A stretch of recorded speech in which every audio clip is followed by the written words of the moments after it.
Olá, seja bem-vindo. Hoje nós vamos mergulhar em um dos livros mais intensos, estruturais e estratégicos de toda a Bíblia, o livro de Atos. Aqui não estamos diante de um novo evangelho, mas da continuação direta da história iniciada por Jesus. O que começou com ensinamentos na Galileia, confrontos em Jerusalém e culminou na cruz e na ressurreição, agora se transforma em um movimento que atravessa fronteiras e alcança o coração do Império Romano.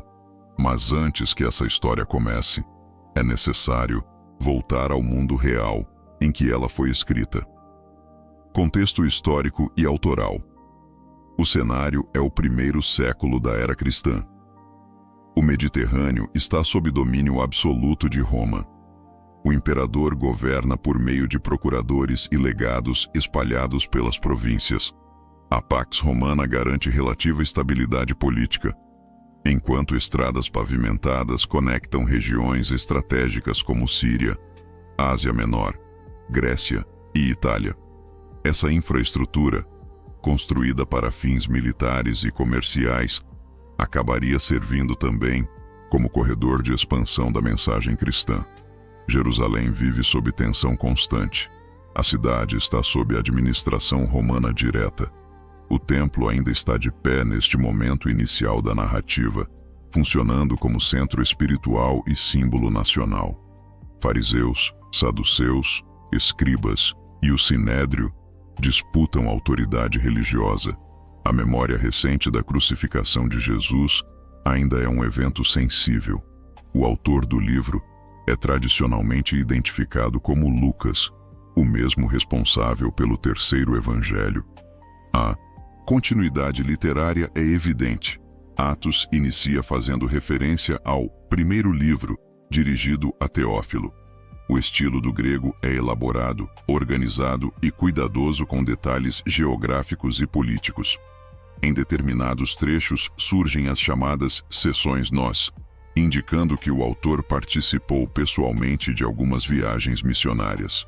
Tradições antigas preservadas por escritores cristãos do século II associam Lucas a um companheiro de Paulo, possivelmente de origem gentílica e com formação médica. A data provável de composição situa-se entre os anos 60 e 80 d.C., período marcado por crescimento do movimento cristão, perseguições locais e mudanças políticas no Império. O destinatário, Teófilo, é tratado de forma formal, sugerindo alguém de posição social elevada. O propósito da obra é claro: registrar como a mensagem de Jesus saiu de Jerusalém e avançou até Roma. O livro não é apenas relato histórico, é narrativa de expansão. Ele demonstra como a promessa feita por Jesus no início cumpre progressivamente Jerusalém, Judeia, Samaria e os confins da terra. Agora que o cenário está estabelecido, vamos entender o que veremos nesta jornada. Neste estudo, você vai entender por que o Pentecostes não foi apenas um evento espiritual, mas um ponto de virada histórico. Como a primeira comunidade cristã se organizou e cresceu de forma explosiva. Por que a perseguição não destruiu o movimento, mas o impulsionou para fora de Jerusalém? Como a conversão de Saulo redefiniu completamente o rumo da narrativa. E por que o livro termina com Paulo em Roma, sem um encerramento convencional? Fique até o final, porque o último bloco revela algo estruturalmente único. Atos termina de forma aberta, e isso é intencional. Agora vamos organizar o caminho. Mapa do vídeo, bloco 1 de 7. A ascensão e o nascimento da igreja. Bloco 2 de 7. Pentecostes e o crescimento explosivo. Bloco 3 de 7. Perseguição e expansão além de Jerusalém. Bloco 4 de 7. A conversão de Saulo e a virada missionária. Bloco 5 de 7. As viagens missionárias e o concílio de Jerusalém. Bloco 6 de 7. Prisões, julgamentos e defesa diante das autoridades. Bloco 7 de 7. A jornada até Roma e o final aberto. Vamos seguir a progressão do livro em ordem, acompanhando a expansão geográfica e teológica da narrativa, capítulo após capítulo, como um documentário histórico. Bloco 1 de 7. A promessa, a ascensão e o nascimento da Igreja. Nos primeiros versículos, Lucas retoma o ponto onde seu evangelho terminou. Ele menciona que, após a ressurreição, Jesus apareceu aos discípulos durante 40 dias, falando sobre o reino de Deus. O foco aqui não é apenas aparições, mas instrução contínua. Há um período de preparação antes da transição. Jesus ordena que permaneçam em Jerusalém e aguardem a promessa do Pai. Ele fala sobre o batismo com o Espírito Santo, estabelecendo expectativa. Os discípulos, ainda com expectativa nacional, perguntam se naquele momento o reino seria restaurado a Israel. A resposta redireciona completamente a compreensão deles. Não cabe conhecer tempos ou épocas. O foco será receber poder para testemunhar. Esse versículo estabelece o eixo estrutural do livro. Poder para testemunho. A ascensão ocorre no Monte das Oliveiras. Jesus é elevado diante deles, e uma nuvem o encobre.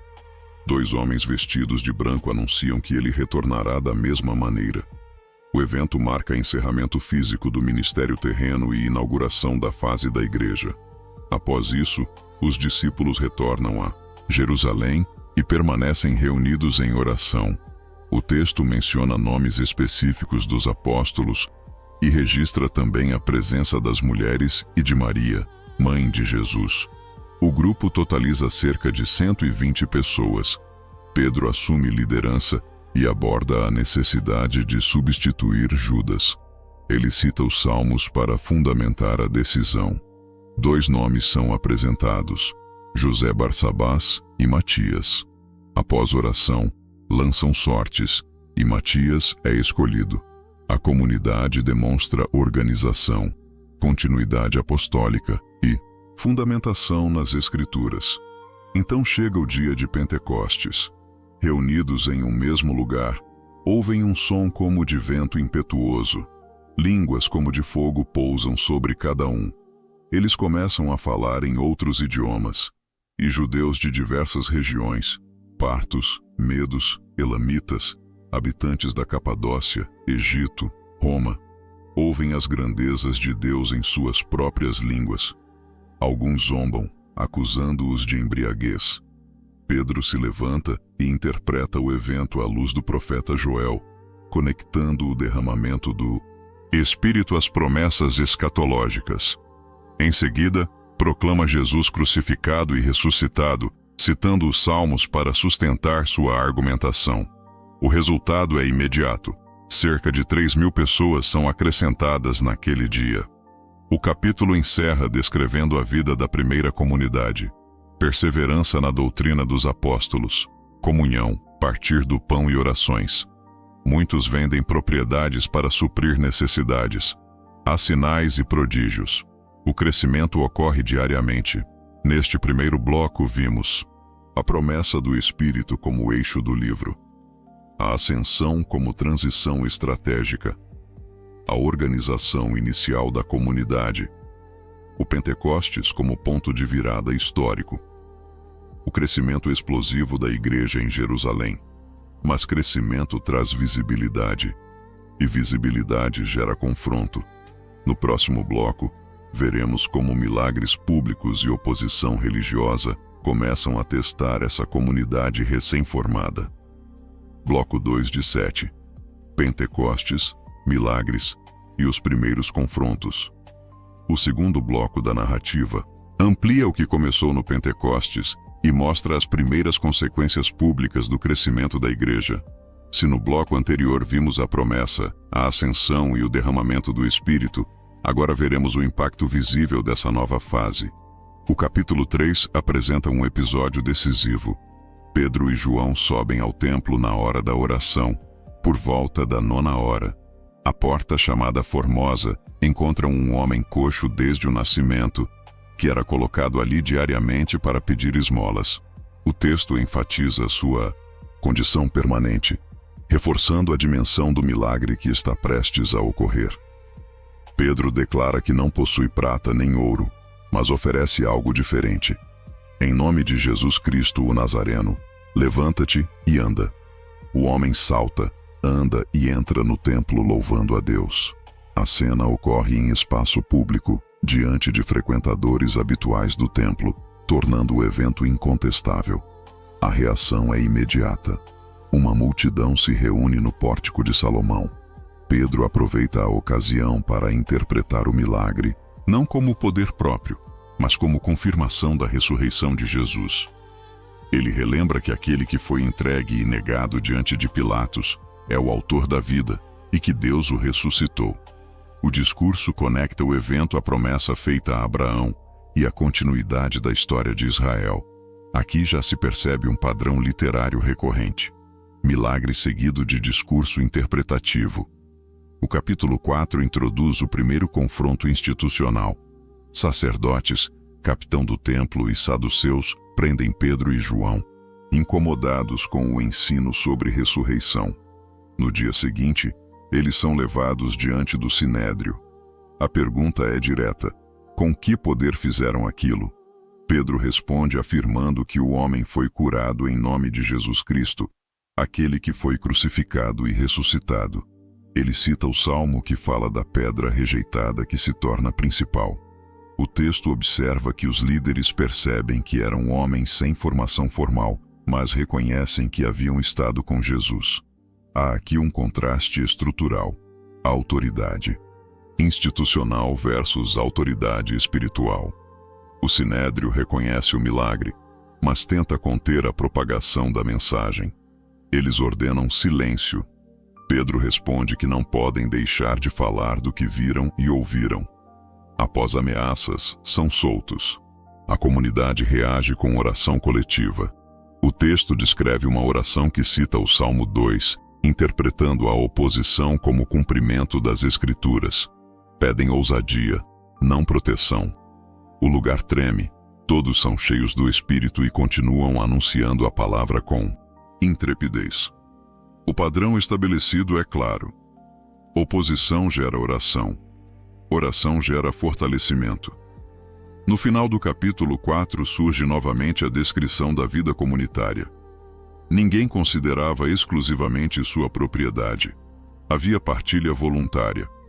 Barnabé é mencionado pela primeira vez, vendendo um campo e entregando o valor aos apóstolos. Esse detalhe prepara contraste imediato com o episódio seguinte. O capítulo 5 apresenta Ananias e Safira.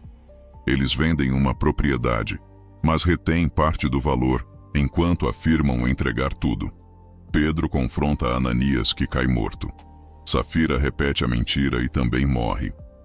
O texto enfatiza que grande temor tomou conta de todos. O contraste com Barnabé é deliberado. A narrativa demonstra que a comunidade não é idealizada, a disciplina interna severa. O tema aqui é integridade diante de Deus, não mera organização social. Apesar disso, sinais e prodígios continuam sendo realizados. Multidões se aproximam, trazendo enfermos e endemoninhados. O crescimento aumenta. Os líderes religiosos, tomados de inveja, prendem novamente os apóstolos. Durante a noite, um anjo abre as portas da prisão e ordena que continuem ensinando no templo. O padrão se repete: prisão seguida de intervenção divina. No julgamento seguinte, Pedro reafirma que é necessário obedecer a Deus antes que aos homens. O conselho considera executá-los, mas Gamaliel, fariseu respeitado, intervém. Ele argumenta que movimentos humanos se dissipam, mas se for obra de Deus, não poderá ser detida. A decisão é açoitar os apóstolos e soltá-los. Eles saem regozijando-se por terem sido considerados dignos de sofrer afronta pelo nome de Jesus. O texto registra que diariamente, no templo e de casa em casa, não cessavam de ensinar. O capítulo 6 introduz uma nova tensão, desta vez interna e administrativa. Surge murmuração dos helenistas contra os hebreus, porque suas viúvas estavam sendo negligenciadas na distribuição diária. Os apóstolos convocam a comunidade e propõem a escolha de 7 homens cheios do Espírito e de sabedoria para administrar essa necessidade, permitindo que eles se dediquem à oração e ao ministério da palavra. 7 nomes são apresentados, entre eles Estevão e Filipe. A organização se torna mais estruturada. O resultado é crescimento contínuo, e até mesmo sacerdotes passam a obedecer à fé. Já vimos o nascimento da igreja e o impacto inicial do Pentecostes. Agora acompanhamos os primeiros milagres públicos, os confrontos com o Sinédrio, a disciplina interna e a organização estrutural da comunidade. Mas 2 eventos decisivos ainda estão por vir: o martírio de Estevão e a dispersão que mudará o rumo da história. Neste bloco vimos o milagre na porta do templo e seu discurso interpretativo. O primeiro confronto formal com o Sinédrio. A oração coletiva como resposta à perseguição. O episódio de Ananias e Safira. A intervenção de Gamaliel. A organização administrativa com os 7 escolhidos. A comunidade agora está estruturada, visível e crescente, mas a tensão está aumentando. E no próximo bloco, a oposição deixará de ser apenas ameaça, ela se tornará perseguição aberta. Bloco 3. De 7. Estevão, perseguição e a expansão além de Jerusalém. O terceiro bloco inicia com a figura de Estevão, um dos 7 escolhidos para servir às mesas, mas descrito também como um homem cheio de graça e poder. O texto não o apresenta apenas como administrador. Ele realiza sinais e prodígios entre o povo. Esse detalhe mostra que a função prática não exclui a atuação espiritual. Logo surge oposição vinda de membros da chamada Sinagoga dos Libertos, composta por judeus da diáspora. Incapazes de resistir à sabedoria com que ele falava, recorrem a acusações formais. Dizem que ele fala contra o templo e contra a lei. O capítulo 7 registra o discurso mais longo de todo o livro de Atos. Diante do Sinédrio, Estevão não faz defesa emocional. Ele constrói uma narrativa histórica. Começa com Abraão, passa por José, menciona Moisés, descreve o período do deserto, o tabernáculo e o templo. O padrão do discurso revela um argumento central. Israel repetidamente rejeitou os enviados de Deus. Ao citar José rejeitado pelos irmãos e Moisés rejeitado inicialmente pelo povo, ele cria paralelos que culminam na acusação direta. Assim como os antepassados resistiram ao Espírito, também aqueles líderes haviam resistido. O discurso muda de tom no final. Estevão declara que vê os céus abertos e o Filho do Homem em pé à direita de Deus. A reação é imediata e violenta. Ele é arrastado para fora da cidade e apedrejado. O texto registra que as testemunhas depositaram suas vestes aos pés de um jovem chamado Saulo. Esse detalhe introduz um personagem que se tornará central mais adiante. A morte de Estevão marca o primeiro martírio cristão registrado. Ele morre invocando Jesus e pedindo que o pecado não seja imputado aos que o matavam. A narrativa estabelece paralelos intencionais com a morte de Jesus, entrega do Espírito e pedido de perdão. O impacto não é apenas emocional. Ele desencadeia uma perseguição sistemática.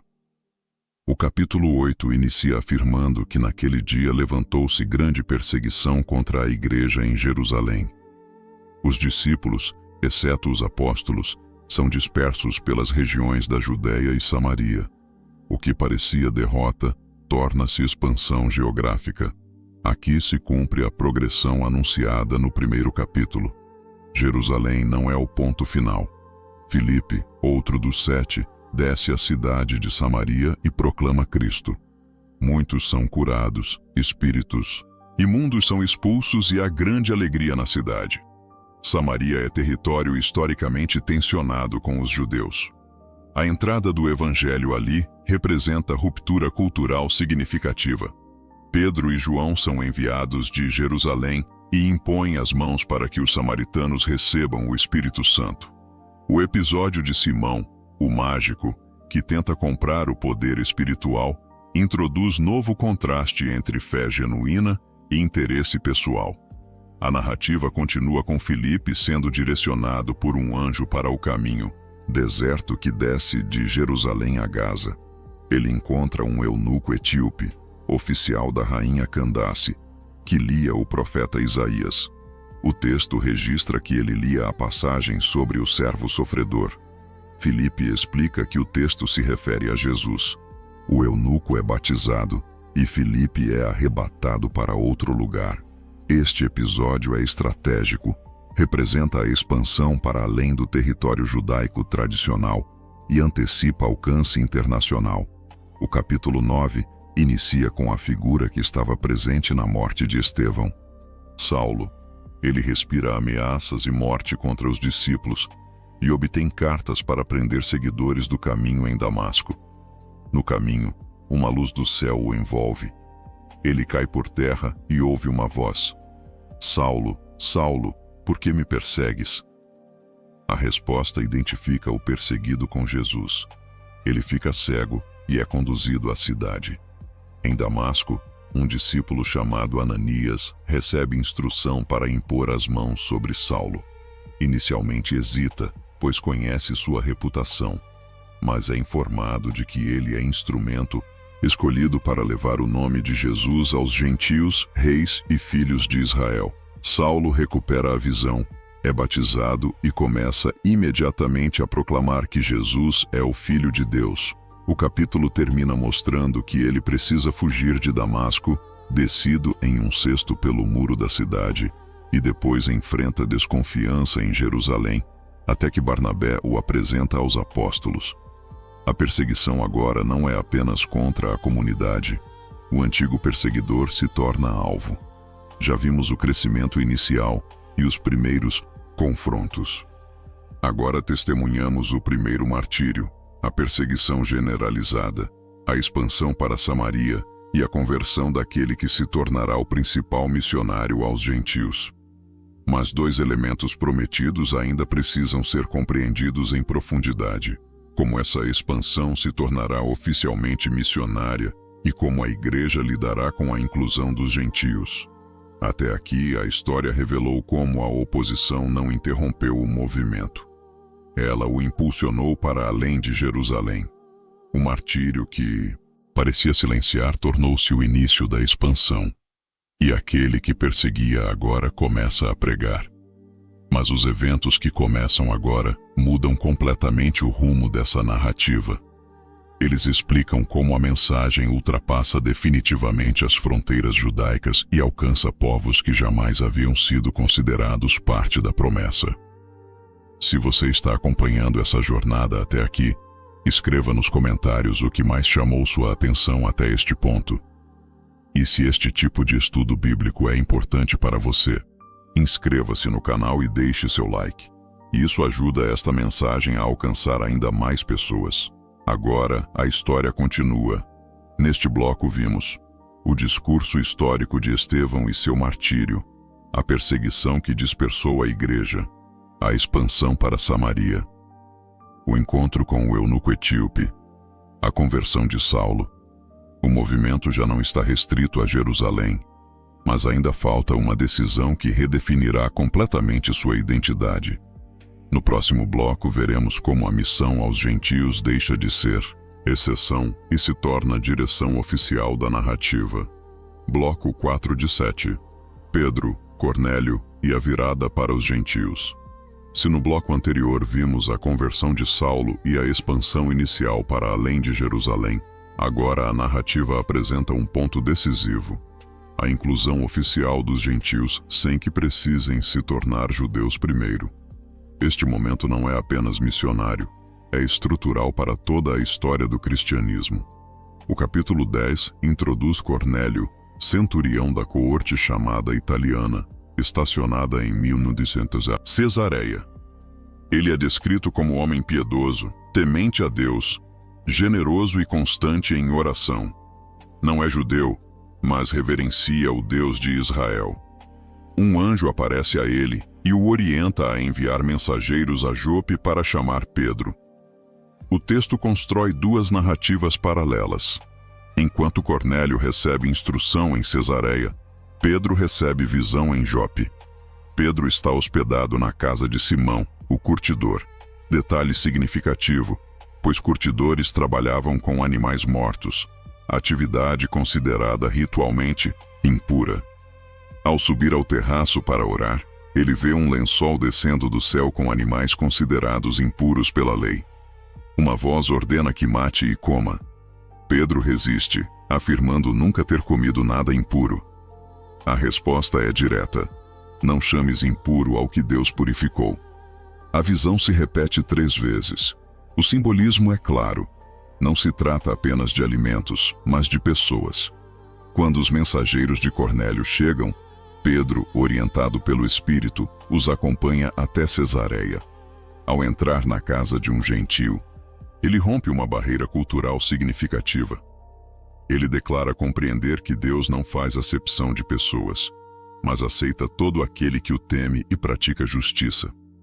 Enquanto Pedro ainda fala sobre Jesus, sua vida, morte e ressurreição, o Espírito Santo desce sobre todos os que ouviam, assim como no Pentecostes.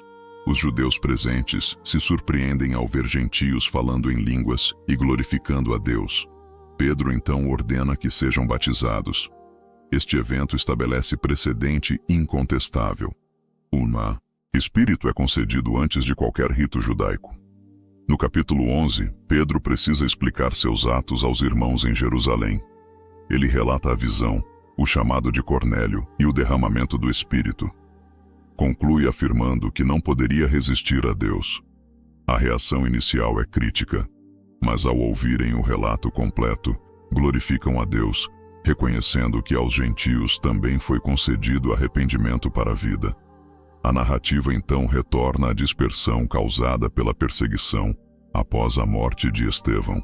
Alguns chegam até Antioquia e começam a falar também aos gregos. Em Antioquia surge uma comunidade mista significativa. Barnabé é enviado de Jerusalém para observar. Ele vê a graça de Deus e se alegra. Em seguida, busca Saulo em Tarso e o traz para Antioquia. Ali passam 1 ano ensinando. É em Antioquia que os discípulos são chamados pela primeira vez de cristãos. O capítulo 12 retorna ao cenário de Jerusalém e apresenta nova perseguição, desta vez sob Herodes Agripa I. Tiago, irmão de João, é morto à espada. Pedro é preso durante a festa dos pães asmos, guardado por 4 escoltas de soldados. A igreja ora intensamente por ele. Durante a noite, um anjo o desperta. Suas cadeias caem e ele é conduzido para fora da prisão. Inicialmente, Pedro pensa estar vendo uma visão, mas percebe ser libertação real. Enquanto isso, Herodes aceita honras divinas em Cesareia. O texto afirma que um anjo do Senhor o feriu por não dar glória a Deus, e ele morreu comido por vermes. O contraste é evidente. Pedro é libertado. Herodes, exaltado, é derrubado. O capítulo encerra afirmando que a palavra de Deus crescia e se multiplicava. Já vimos a expansão inicial para Samaria, a conversão de Saulo, e agora a inclusão oficial dos gentios através do episódio de Cornélio. Também testemunhamos o surgimento de Antioquia como novo centro estratégico e a libertação milagrosa de Pedro. Mas ainda falta enfrentar a maior tensão doutrinária do 1º século, como integrar judeus e gentios na mesma comunidade, sem impor a lei de Moisés. Neste ponto da narrativa, tudo o que aconteceu até aqui começou a preparar o cenário para os acontecimentos mais decisivos de toda essa história. A inclusão dos gentios não é apenas expansão geográfica, é redefinição de identidade. Os próximos eventos não apenas continuam essa jornada, eles revelam o propósito completo por trás de tudo o que foi construído até agora. Se você está acompanhando até este momento, escreva Amém nos comentários. E se este estudo está ajudando você a entender melhor as Escrituras, inscreva-se no canal e deixe seu like. Agora prepare-se, porque o que acontece a seguir define tudo o que viria depois. Neste bloco vimos a visão de Pedro e o encontro com Cornélio, o derramamento do Espírito sobre gentios, a legitimação dessa inclusão em Jerusalém, o surgimento estratégico da igreja em Antioquia, a libertação de Pedro e a morte de Herodes. A igreja agora não é apenas judaica, ela é multicultural. Mas a pergunta permanece: qual será a base comum que unirá todos esses povos? No próximo bloco veremos como essa questão é oficialmente resolvida. Bloco 5, de 7. Viagens missionárias e o Concílio de Jerusalém. Se o bloco anterior marcou a inclusão oficial dos gentios através do episódio de Cornélio, agora a narrativa entra em sua fase explicitamente missionária. O centro de gravidade começa a se deslocar de Jerusalém para Antioquia. O capítulo 13 inicia descrevendo a liderança da igreja em Antioquia. Barnabé, Simeão chamado Níger, Lúcio de Cirene, Manaém e Saulo. O texto enfatiza que, enquanto jejuavam e serviam ao Senhor, o Espírito Santo ordena que Barnabé e Saulo sejam separados para a obra. A missão nasce em ambiente de oração e discernimento coletivo. Eles partem para Chipre, terra natal de Barnabé. Em Salamina, anunciam a palavra nas sinagogas. Em Pafos, enfrentam o mágico Elimas, que tenta impedir o procônsul Sérgio Paulo de ouvir a mensagem. Paulo, nome que passa a ser utilizado a partir daqui, confronta Elimas, que fica temporariamente cego. O procônsul crê. O padrão se consolida. Proclamação, oposição, confirmação. Em Antioquia da Pisídia, Paulo prega na sinagoga, recapitulando a história de Israel, desde o Êxodo até Davi, conectando-a a Jesus. Ele afirma que, por meio dele, é anunciado o perdão dos pecados e justificação que a lei não podia proporcionar. Muitos gentios se alegram, mas líderes judeus reagem com inveja.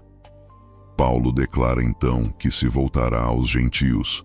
A perseguição os força a sair, mas discípulos permanecem cheios de alegria. Nos capítulos seguintes, passam por Icônio, Listra e Derbe. Em Listra, após curarem um homem coxo, são confundidos com deuses, Barnabé chamado de Zeus e Paulo de Hermes. Eles rasgam as vestes, recusando adoração e explicando que são homens comuns. Logo depois, judeus vindos de Antioquia instigam a multidão, e Paulo é apedrejado e deixado como morto. Ele se levanta e continua a missão. O contraste entre exaltação e perseguição é imediato. O capítulo 15 introduz o maior conflito doutrinário até então. Alguns homens da Judéia afirmam que os gentios precisam ser circuncidados segundo a lei de Moisés para serem salvos. A questão ameaça dividir a comunidade. Paulo e Barnabé sobem a Jerusalém para tratar do assunto com os apóstolos e presbíteros. O concílio reúne Pedro, Tiago e outros líderes. Pedro relembra o episódio de Cornélio, afirmando que Deus purificou os gentios pela fé. Paulo e Barnabé relatam sinais e maravilhas entre os gentios. Tiago, líder da igreja em Jerusalém, cita o profeta Amós para fundamentar que a inclusão dos gentios já estava prevista. A decisão final não impõe circuncisão, mas recomenda que se abstenham de práticas associadas à idolatria e imoralidade. A carta enviada às igrejas gentílicas estabelece unidade sem exigir conversão cultural ao judaísmo. Este momento redefine a identidade do movimento cristão como universal. Após o concílio, Paulo inicia nova viagem missionária. Agora, acompanhado de Silas, passam por Derbe e Listra, onde Timóteo se junta a eles.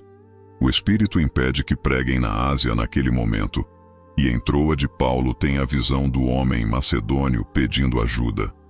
A direção muda para a Europa. Em Filipos, Lídia é convertida. Paulo e Silas libertam uma jovem possessa, são presos e açoitados. À meia-noite, oram e cantam. Um terremoto abre as portas da prisão. O carcereiro, temendo fuga, é impedido por Paulo e acaba crendo com sua família. A narrativa alterna entre sofrimento e avanço. Em Tessalônica e Bereia, a recepção mista. Alguns creem, outros incitam perseguição. Em Atenas, Paulo discursa no Areópago, referindo-se ao Deus desconhecido e citando poetas gregos. Alguns zombam, outros creem. Em Corinto, permanece 18 meses ensinando. Já vimos a expansão inicial, a inclusão dos gentios, e agora acompanhamos as primeiras viagens missionárias organizadas, culminando no Concílio de Jerusalém, o momento que definiu a identidade universal da Igreja. Mas a narrativa ainda reserva confrontos jurídicos e viagens mais longas que levarão Paulo até o centro do poder imperial. Neste bloco vimos o envio missionário a partir de Antioquia, conflitos em Chipre e na Ásia Menor, o discurso em Antioquia da Pisídia, o apedrejamento em Listra, o Concílio de Jerusalém e sua decisão histórica, a expansão para a Macedônia e a Europa. A missão agora é internacional, mas quanto mais se expande, maior será a resistência. No próximo bloco, veremos como essa resistência assume forma jurídica e política. Bloco 6 de 7. Prisões, defesas e o caminho para Roma. Se no bloco anterior vimos o estabelecimento da identidade universal da Igreja e as viagens missionárias que alcançaram Ásia Menor e Europa, agora a narrativa entra em sua fase jurídica e política. O Evangelho deixa de enfrentar apenas resistência local e passa a ser avaliado dentro das estruturas do poder romano. O capítulo 18 encerra a permanência de Paulo em Corinto e inicia transição para Éfeso, onde ele retorna posteriormente no capítulo 19. Em Éfeso ocorre um dos períodos mais longos de ministério contínuo. Paulo permanece ali cerca de 2 anos, ensinando diariamente na escola de Tirano. O texto afirma que todos os habitantes da Ásia ouviram a palavra do Senhor, tanto judeus quanto gregos. Sinais extraordinários são realizados, a ponto de lenços e aventais tocarem enfermos e produzirem cura. Ao mesmo tempo, filhos de Seva tentam invocar o nome de Jesus sem autoridade. E o episódio resulta em humilhação pública. Muitos que praticavam artes mágicas queimam seus livros, cujo valor é estimado em grande soma. A narrativa demonstra transformação social concreta. Mas o impacto econômico não demora a aparecer. Demétrio, ourives que fabricava miniaturas do templo de Ártemis, convoca artesãos e afirma que a pregação de Paulo ameaça seu sustento e a reputação da deusa. Forma-se tumulto no teatro de Éfeso, com multidão gritando por horas. O escrivão da cidade acalma o povo e dispersa a assembleia, argumentando que a acusação não possui base legal formal. Pela primeira vez, a estrutura administrativa romana age para evitar linchamento popular. Após passar pela Macedônia e Grécia novamente, Paulo decide retornar a Jerusalém, apesar de avisos proféticos sobre prisões futuras. Em Mileto, convoca os presbíteros de Éfeso e faz um discurso de despedida. Ele relembra seu ministério humilde, lágrimas, perseguições e dedicação ao ensino público e de casa em casa. Afirma que não deixou de anunciar todo o conselho de Deus. Anuncia que não verá mais seus rostos e recomenda vigilância contra falsos mestres.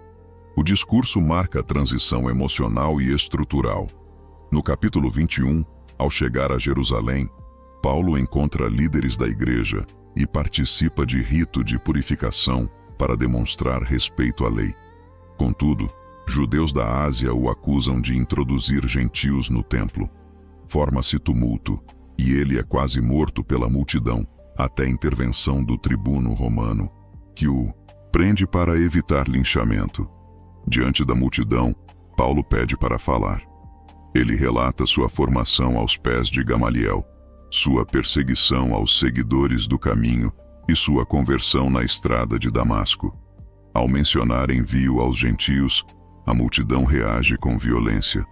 O tribuno decide interrogá-lo mediante açoite, mas Paulo declara ser cidadão romano. O fato altera completamente o tratamento legal. No capítulo 23, Paulo é levado ao sinédrio. Ao perceber divisão entre fariseus e saduceus, declara estar sendo julgado por causa da esperança da ressurreição. A assembleia se divide. Um complô para matá-lo é descoberto por seu sobrinho, e o tribuno o envia escoltado a Cesareia, sob proteção de soldados. Em Cesareia, ele comparece diante do governador Félix. O sumo sacerdote e advogado Tértulo apresentam acusações formais: sedição, liderança de seita e profanação do templo. Paulo responde defendendo-se com base na lei e nos profetas, afirmando esperança na ressurreição. Félix adia a decisão e mantém Paulo preso por 2 anos, esperando suborno. Após Félix, assume Festo. Novas acusações são apresentadas. Paulo, percebendo o risco de ser entregue aos líderes judeus, apela para César, direito garantido a cidadãos romanos. Antes de enviá-lo, Festo apresenta o caso ao rei Herodes Agripa II. Paulo então faz um dos discursos mais detalhados sobre sua conversão e missão, declarando que nada pregou além do que Moisés e os profetas disseram que aconteceria. Agripa afirma que, por pouco, Paulo o persuade a se tornar cristão. O veredito informal é claro: ele nada fez digno de morte ou prisão. Contudo, por ter apelado a César, deve ir a Roma. Já vimos o nascimento da igreja, o crescimento inicial, a perseguição que gerou expansão, a inclusão oficial dos gentios, as viagens missionárias e agora as defesas jurídicas diante de governadores e reis. O movimento já alcançou a Ásia, a Grécia e agora está oficialmente a caminho de Roma. Resta apenas acompanhar a última jornada, aquela que leva a mensagem ao centro do império. Neste bloco vimos o ministério prolongado em Éfeso e seu impacto social, o tumulto causado por interesses econômicos, o discurso de despedida em Mileto, a prisão em Jerusalém e defesa diante da multidão, julgamentos perante Félix, Festo e Agripa, a apelação formal a César. A missão agora não depende mais apenas de estradas e sinagogas. Ela segue escoltada por soldados romanos. No próximo bloco veremos a viagem final, o naufrágio e o encerramento aberto do livro. Bloco 7 de 7. A viagem a Roma e o final aberto. O último bloco de Atos inicia com a transferência oficial de Paulo para Roma, após sua apelação a César. Ele é entregue a um centurião chamado Júlio, da coorte Augusta. A presença do nome da unidade militar reforça o caráter histórico do relato. Lucas, novamente utilizando as seções em primeira pessoa do plural, indica estar presente na viagem. O trajeto começa pela costa da Síria e Ásia Menor. O texto menciona portos específicos como Sidom, Mirra e Bons Portos, demonstrando conhecimento detalhado de rotas marítimas do Mediterrâneo. A navegação se torna difícil devido aos ventos contrários. Já havia passado o período seguro para a navegação, após o dia da expiação, que ocorria no início do outono, tornando a viagem arriscada. Paulo adverte que a viagem resultaria em perda, mas o centurião decide confiar mais no piloto e no dono do navio. Pouco depois, um vento violento chamado Euroaquilão atinge a embarcação. O navio é arrastado por dias, sem que sol ou estrelas apareçam, eliminando qualquer possibilidade de orientação. Cargas são lançadas ao mar para aliviar peso. O texto descreve a situação com detalhes técnicos náuticos, reforçando o realismo da narrativa. Após muitos dias sem esperança, Paulo se levanta e afirma ter recebido mensagem de um anjo durante a noite. Ele declara que ninguém morrerá, embora o navio se perca. A confiança não está na perícia marítima, mas na promessa divina de que ele deve comparecer diante de César. A presença de 276 pessoas a bordo é registrada com precisão numérica. O navio finalmente encalha próximo à ilha de Malta. Soldados consideram matar os prisioneiros para evitar fuga, mas o centurião, desejando salvar Paulo, impede o plano. Todos chegam à terra a salvo. O episódio reforça novamente o padrão do livro, ameaça seguida de preservação. Em Malta, os habitantes demonstram hospitalidade. Enquanto recolhe gravetos, Paulo é picado por uma víbora. Os locais interpretam o ocorrido como justiça divina, mas ao perceberem que ele não sofre dano, mudam de opinião e o consideram extraordinário. Em seguida, ele cura o pai de Públio, principal autoridade da ilha, e outros enfermos são trazidos e curados. O padrão de sinais continua mesmo em território estrangeiro. Após 3 meses, embarcam em outro navio rumo à Itália, passando por Siracusa, Régio e finalmente chegando a Puteoli. Ali encontram irmãos e permanecem 7 dias.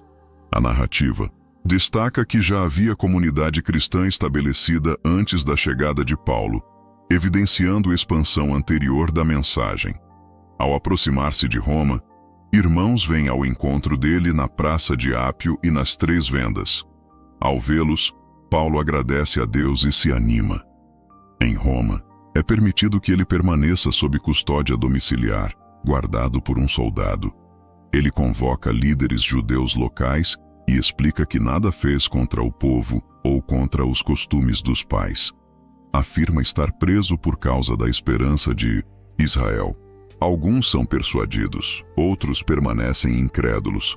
Paulo cita o profeta Isaías falando sobre corações endurecidos e ouvidos que não ouvem. Declara então que a salvação foi enviada aos gentios e eles ouvirão. O livro encerra afirmando que Paulo permaneceu 2 anos inteiros em sua própria casa alugada, recebendo todos que o procuravam, pregando o reino de Deus e ensinando com toda ousadia e sem impedimento. Não há descrição de julgamento final. Não há registro de absolvição ou condenação. O texto simplesmente termina com a palavra avançando livremente no coração do império. Esse encerramento não é lacuna, é escolha literária. A narrativa começa com promessa de expansão e termina com a mensagem proclamada em Roma. A missão não está concluída, ela continua. Percorremos Jerusalém, Judeia, Samaria, Ásia Menor, Grécia e agora Roma. A promessa do primeiro capítulo foi cumprida geograficamente, mas o livro termina sem ponto final definitivo. Neste último bloco vimos a viagem marítima detalhada até Roma, o naufrágio e preservação dos passageiros, os sinais realizados em Malta, a chegada à Itália e recepção pelos irmãos, a defesa final diante dos judeus de Roma, o encerramento aberto com a palavra sendo proclamada livremente. A narrativa termina em Roma, mas a história que começou em Jerusalém continua além das páginas. A jornada começou em Jerusalém, com um grupo pequeno reunido em oração, aguardando uma promessa. Vimos o Espírito descer, vimos milhares se converterem, vimos milagres, confrontos, perseguições, decisões históricas e viagens que atravessaram continentes. Acompanhamos o martírio de Estevão, a conversão de Saulo, o encontro de Pedro com Cornélio, o concílio de Jerusalém que redefiniu a identidade da igreja, as viagens missionárias que cruzaram mares e cidades, os discursos diante de governadores e reis e, finalmente, a chegada a Roma, o centro do poder imperial. O livro termina com Paulo em prisão domiciliar, mas a palavra sendo proclamada com toda ousadia e sem impedimento. Esse detalhe final é decisivo. O império mais poderoso do mundo mantinha um apóstolo sob vigilância, mas não conseguiu prender a mensagem. Atos não termina com derrota. Também não termina com triunfo político. Ele termina com continuidade. A promessa do primeiro capítulo se cumpre: Jerusalém, Judeia, Samaria e os confins da terra. A narrativa não fecha com um ponto final porque a história não estava encerrada. O livro não termina com a morte de Paulo, nem com julgamento de César, nem com conclusão formal. Ele termina com o Evangelho avançando, e isso é intencional. A mensagem que saiu de um cenáculo em Jerusalém chegou ao coração de Roma, e dali continuaria atravessando séculos. Se essa jornada ajudou você a enxergar o livro de Atos com mais profundidade, escreva nos comentários o que mais marcou você nesta história. Qual momento foi mais impactante? Qual parte mudou sua compreensão? Se ficou alguma dúvida, deixe também sua pergunta. Sua participação enriquece o estudo e pode ajudar outras pessoas que estão acompanhando. Compartilhe este vídeo com alguém que precisa entender como a fé cristã se expandiu desde o primeiro século. Às vezes, uma única mensagem pode reacender a chama da esperança em alguém. Se você gostou deste conteúdo e acredita na importância de estudos bíblicos profundos como este, digite Amém nos comentários. E mesmo que seja apenas uma palavra, qualquer comentário ajuda esta mensagem a alcançar mais pessoas. Se desejar apoiar este trabalho e fortalecer a continuidade deste projeto, você pode usar o botão Valeu Demais como forma voluntária de contribuição. Também pode utilizar o recurso de destaque quando estiver disponível, ajudando esta mensagem a alcançar ainda mais pessoas. E se quiser caminhar conosco de forma mais próxima, tornar-se membro do canal é uma maneira direta de apoiar a produção contínua de conteúdos bíblicos aprofundados. Cada apoio, cada compartilhamento, cada interação contribui para que a palavra continue avançando, assim como vimos em Atos. Que a mesma coragem que impulsionou aqueles primeiros discípulos inspire sua caminhada. Que a mesma fidelidade que sustentou Paulo em Roma fortaleça sua fé hoje. E que a mensagem que começou em Jerusalém continue ecoando através da sua vida.